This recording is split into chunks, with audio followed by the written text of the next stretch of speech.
It's been quite a journey. I grew up with sort of mainstream beliefs around education and what success really meant. I pushed myself through university, really striving to be a financial wizard. I went out into Wall Street at a very young age, my early 20s, and I had very rapid success. And by the time I was 26, I was managing my own portfolio, which blossomed into an over $1 billion account. I was ranked one of the top 30 traders under 30 years old in the world. I was doing really well, but like you said, I was 330 pounds. I was in a mental and physical health crisis that was about to cost me my life. So I had this really big paradox of, kind of being rich in some ways, but feeling broke and poor in others. And I had to really ask myself, what's all this for? What's the point of all this? What's the point of pushing myself each day to succeed and make more money if I don't have anyone to share it with, if I don't know if I'm going to be alive in 10 years, let alone 5 years, because of how severe my health crisis was. I mean, I was obese and I was having a lot of challenges. So around that time, I started really kind of getting into exercise, and I met a trainer named Chabo Lucas, who was a Czech level 1 trainer, and I got exposed to how to eat, move, and be healthy, and I started applying the principles, very kind of basic at that point.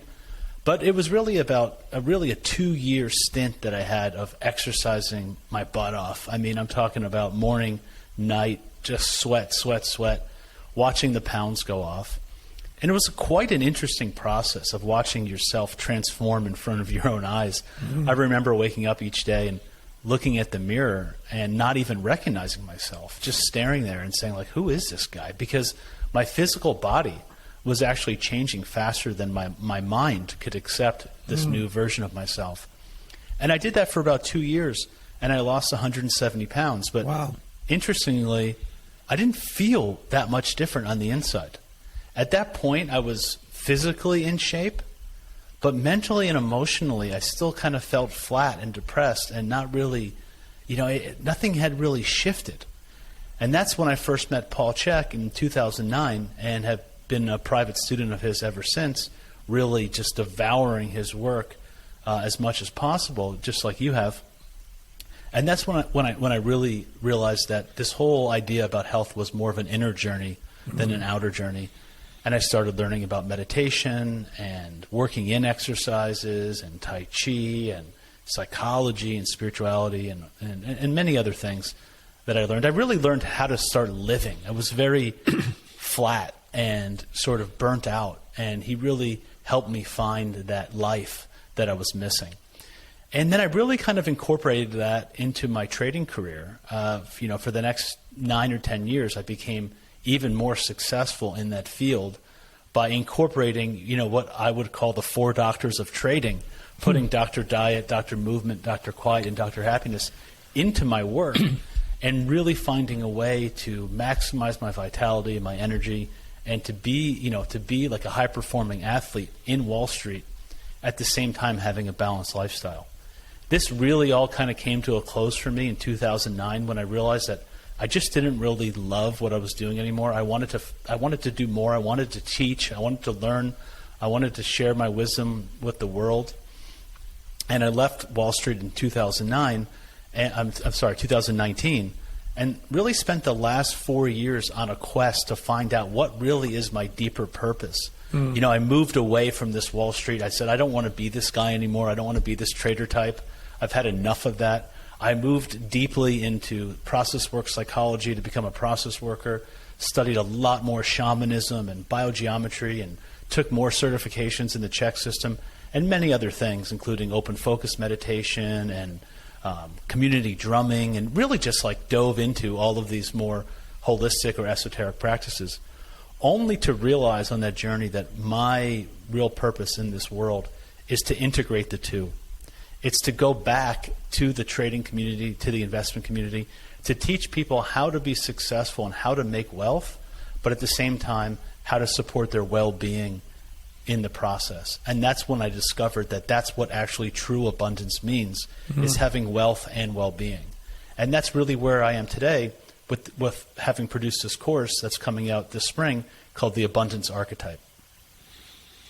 So just to take you back a little bit, what do you think it was that got you to the point where you were 330 pounds? It's a really interesting thing. And, you know, the human body and the human psyche, as you know, is very complex. So it's really hard to pinpoint any one thing. But there are many streams. One of the things that I found interesting lately is this concept of having a vanishing twin. I don't know if you've ever heard of this vanishing twin. No. Interestingly, I read a book called My Twin Vanished, and it really resonated with me. And what they said was, I think about 1 in 8 people have a twin in the womb that kind of gets reabsorbed and vanishes, essentially dies, right? And most people don't really think too much about that. I mean, when we were growing up, there probably weren't as many of the sonograms and as much imagery. Now there's probably a lot more, depending on who your doctor is and what your dream is for, you know, how many 3D images you want of your child.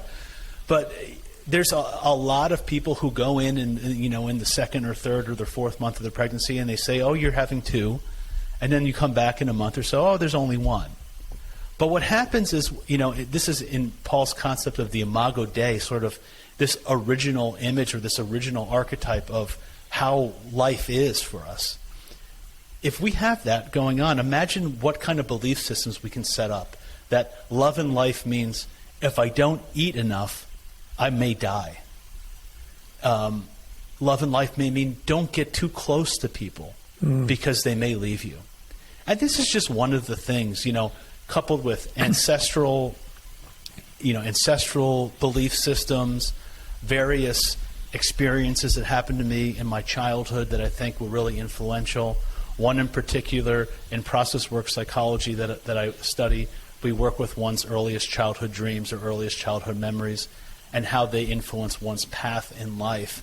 And I had an experience when I was 7 years old. I came home with my first report card. I gave it to my mom, expecting that I was going to get rewarded. And she said, oh, this isn't quite up to par. And it really, really hit a very deep chord in me. And I felt like at that point, I set up this belief system that I had to really, in order to feel love and appreciation, it had to be all about accomplishment. But it was this sort of insatiable quest because this accomplishment and this appreciation and this achievement was coming from externally.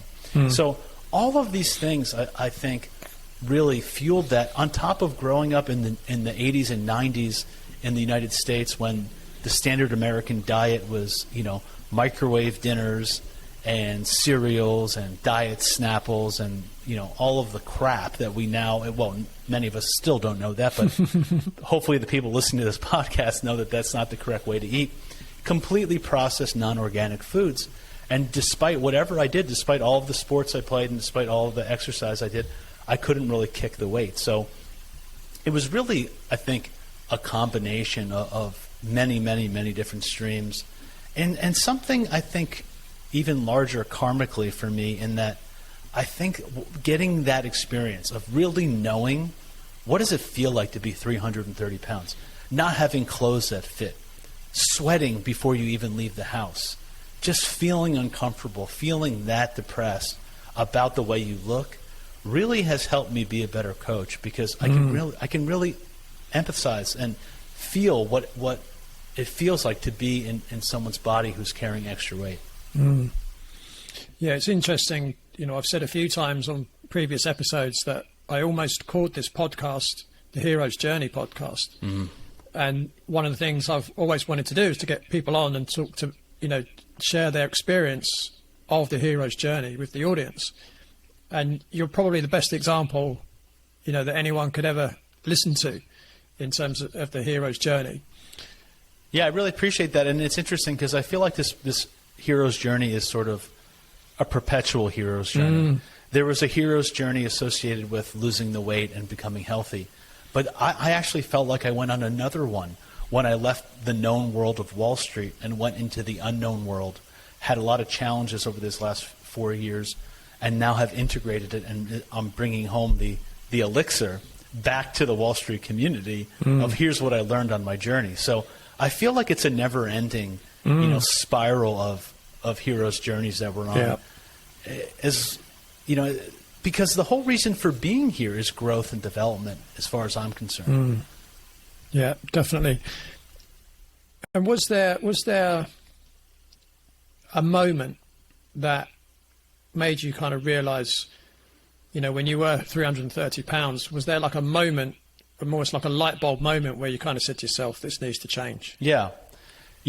As Paul Chek might say, you can either be running towards a dream or running away from a nightmare. I may be paraphrasing how he would say it, but for me, really, I'd love to say, I was running towards this dream, but I was running away from a nightmare. I wound up in the hospital. I had this leg infection. I had this purple thing creeping up my leg, and I was there in the hospital by myself. My family didn't live in New York City where I was living. I just felt alone, and I just like, this has got to stop. I'm just scared. And at that moment, I just kind of threw down the gauntlet and started on that exercise path and continued growing through all the different stages, as I mentioned a little bit earlier.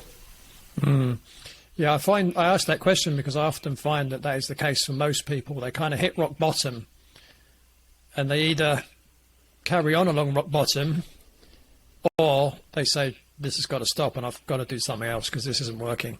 It was a real tipping point. I mean, I was on the verge of sort of a medical life, pills and surgeries and doctors, or tip the other way, exercise, diet, sleep, introspection, happiness. And so I'm glad I tipped in that way because it's been a lot more enjoyable than I imagined the other one was. And I probably wouldn't be here today if I didn't choose that path.